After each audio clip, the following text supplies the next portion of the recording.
है एफकेट की GK and CDS की जीएस में क्या डिफरेंसेस हैं या फिर क्या सिमिलरिटीज है, दोनों को कवर कैसे किया जा सकता है, क्या अप्रोच रहनी चाहिए, आप लोगों को क्या करना चाहिए, हम लोग आपको क्या प्रोवाइड करा सकते हैं। GK head is more factual, factual चीजें पूछी जाती हैं। फैक्चुअल जैसे वेयर, व्हेन, हु, व्हाट, कहां हुआ, जैसे कोई इवेंट हुआ पूछ लिया जाएगा कहां हुआ। जैसे व्हेन, कब हुआ, उसके बाद हु, किसको ये प्राइज मिला, व्हाट, ये चीज क्या है।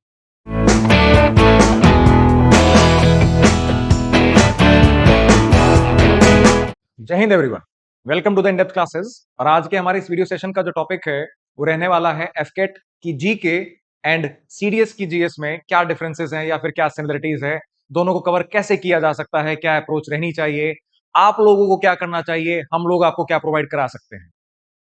ये डिस्कशन शुरू करने से पहले एक छोटी सी बात यह है, आप जो भी एग्जाम प्रिपेयर करने जा रहे हैं, चाहे वो एफकेट का एग्जाम हो चाहे वो सीडीएस का एग्जाम हो, पहले तो आप ये आइडेंटिफाई करें कि वो आप एग्जाम क्यों देने जा रहे हैं।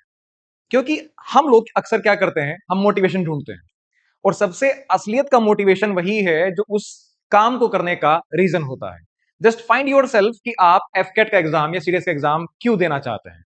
अगर हम देखें दोनों एग्जाम को, ये दोनों एग्जाम आपको आर्म्ड फोर्सेस तक लेकर जाने वाले हैं, आपकी commissioning and then you will be becoming the officer. अफसर बनना है भाई आपको आर्म्ड फोर्सेस में। एफकेट की बात करें तो वो सिर्फ आपको एयरफोर्स में अफसर बनाती है, एफकेट का एग्जाम। और अगर बात करें सीडीएस के एग्जाम की तो वो आपको तीनों सेनाओं में, चाहे वो इंडियन आर्मी हो, इंडियन नेवी हो या इंडियन एयरफोर्स हो, तीनों सेनाओं में अफसर बनने का मौका देता है। अब ये तो रही एक एग्जाम की जनरल सी बातें, लेकिन वही बात, आप ये एग्जाम क्यों देना चाहते हैं। सब लोगों का रीजन अलग अलग होता है, डिफरेंशिएटेड होता है। आप लोग हमें कमेंट सेक्शन में बताएं कि why you people are appearing for this particular exam. बहुत सारे लोग ऐसे हैं जो एफकेट भी अपियर कर रहे होंगे और सीडीएस भी अपियर कर रहे होंगे। अगर एफकेट की बात करें तो अभी कुछ दिनों में एफकेट की नोटिफिकेशन भी आने वाली है और अगस्त के फर्स्ट या सेकंड वीक में आपको एग्जाम डेट आ जाएगी कि then will be having your exam. And CDS के एग्जाम की तो डेट हमारे पास है ही, लगभग 28 ऑफ मई को आपकी नोटिफिकेशन आ जाएगी और उसके बाद बात करें 14 ऑफ सितंबर को आपका एग्जाम है। डेट बिल्कुल फिक्स है। और अगर बात की जाए तो रफली 100 डेज का अराउंड टाइम बचा हुआ है। अगर आप वीडियोस को फॉलो कर रहे होंगे तो हमने आप लोगों को एफकेट के 75 डेज का प्रोग्राम और साथ ही साथ सीडीएस के 100 डेज का प्रोग्राम ओवरऑल और 100 डेज के जीएस का प्रोग्राम भी प्रोवाइड कराया है। So if you are following the videos on our channel तो आपको एक सीक्वेंस फील होगी कि हाँ we are going in the sequence, हम एक पैटर्न फॉलो कर रहे हैं। अब बात ये आ जाती है कि पहले बात कर लेते हैं कि एफकेट की जीएस या एफकेट की जो एग्जाम है इनके दोनों पेपर में बात कर लो नंबर ऑफ क्वेश्चंस में। एफकेट के पेपर में टोटल नंबर ऑफ क्वेश्चंस 100 होते हैं। 30 question of English, 20 question of maths, 25 question of GK and 25 question of reasoning. वहीं सीडीएस में अगर बात की जाए तो सीडीएस में 3 पेपर हैं। एक पेपर पूरा इंग्लिश का, एक पेपर पूरा का पूरा जीएस का, एक पेपर पूरा का पूरा मैथ्स का। तो पूरे पेपर में जो जीएस का पेपर है इसमें 120 क्वेश्चंस आ जाते हैं। फिर बात करें टाइम की, एफकेट का जो पूरा पेपर है चारों सेक्शंस के लिए 100 क्वेश्चंस के लिए, उसमें आपको 2 घंटे मिलते हैं पूरा पेपर करने के लिए। और सीडीएस में तीनों पेपर के लिए 2 आवर्स ईच, यानी इंग्लिश के पेपर का भी आपको 2 घंटे मिलेंगे, साथ ही साथ जीएस के लिए भी 2 घंटे अलग से मिलेंगे और आपके मैथ्स के लिए भी आपको पूरे 2 घंटे मिलेंगे।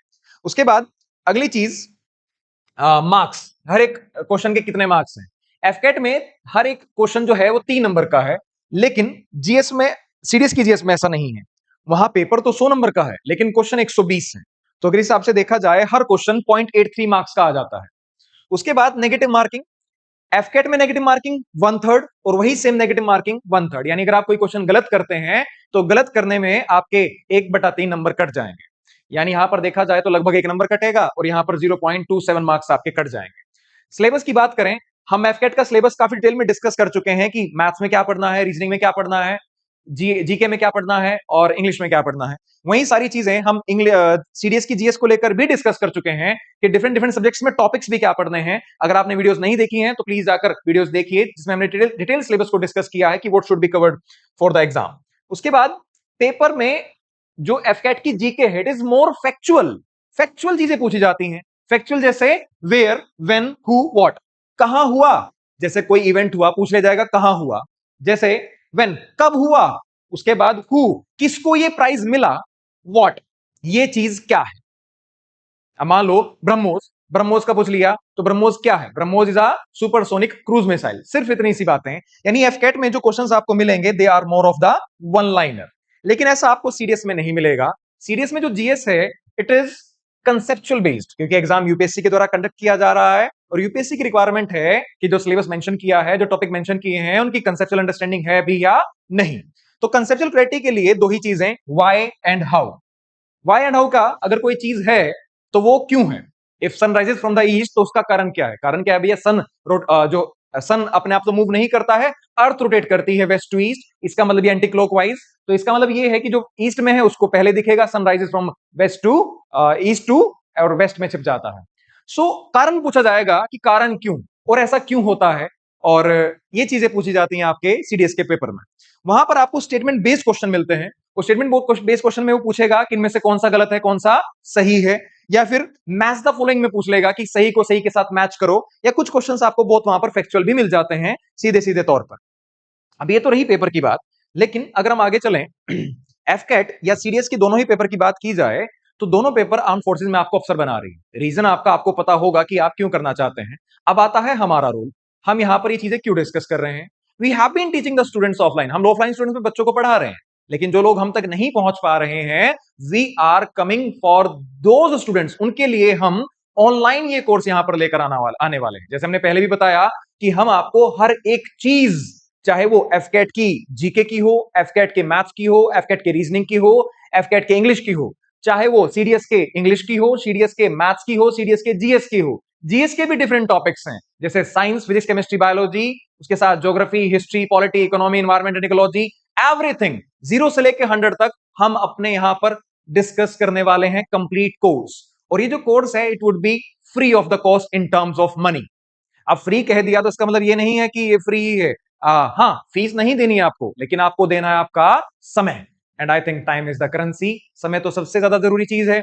आप लोग अपना समय दे रहे हो और हम आपको दे रहे हैं अपनी प्रिपरेशन, यानी हम आपको प्रिपरेशन कराने की कोशिश कर रहे हैं, जिसमें आपको साफ तौर पर दिखेगा कि हाँ, जब आप सिलेबस पूरा कर लेंगे, if you will be updated, आप एक पैटर्न फॉलो करेंगे कोर्सेज का, तो आपको दिखेगा कि हाँ, कि सिलेबस पूरा हो गया है। और सिलेबस पूरा हो गया, then will be discussing about the revision plans, कि आपको रिवीजन कैसे करने हैं, मॉक्स कैसे लगाने हैं, कैसे टेस्ट को अप्रोच करना है, क्वेश्चंस को कैसे अप्रोच करना है। सिर्फ सिलेबस कराना जिम्मेदारी नहीं है, क्वेश्चन सोल्व भी होने चाहिए। हमने आपको कोई चीज पढ़ा दी, आपने पढ़ ली, लेकिन पढ़ने के बाद उससे क्वेश्चन सोल्व नहीं हो रहा है तो उससे कोई फायदा नहीं है। क्वेश्चन कैसे आएगा, इवन जो टॉपिक पढ़ा हुआ है उससे भी हमारे क्वेश्चन कई बार गलत होते हैं, specially in the CDS exam. तो वही चीज हम यहां पर सीखेंगे with the help of questions, कि भैया क्वेश्चन आया है, टॉपिक पढ़े हुए से आया है, फिर भी क्वेश्चन गलत ना हो, उसकी अप्रोच क्या रहनी चाहिए, कैसे हम जो ऑप्शंस हैं या स्टेटमेंट्स हैं उसको कैसे एलिमिनेट किया जा सकता है। फिर रही बात एफकेट के जीके की, एवरीथिंग जो भी हमने सिलेबस में मेंशन किया है, चाहे वो पॉलिटी हो, ज्योग्राफी हो, इकोनॉमी हो, फैक्चुअल डाटा कुछ भी हो, स्पोर्ट्स का हो, करंट अफेयर्स हो, वन लाइनर्स हो, everything will be discussed in the GK as well as in maths as well as in reasoning as well as in English।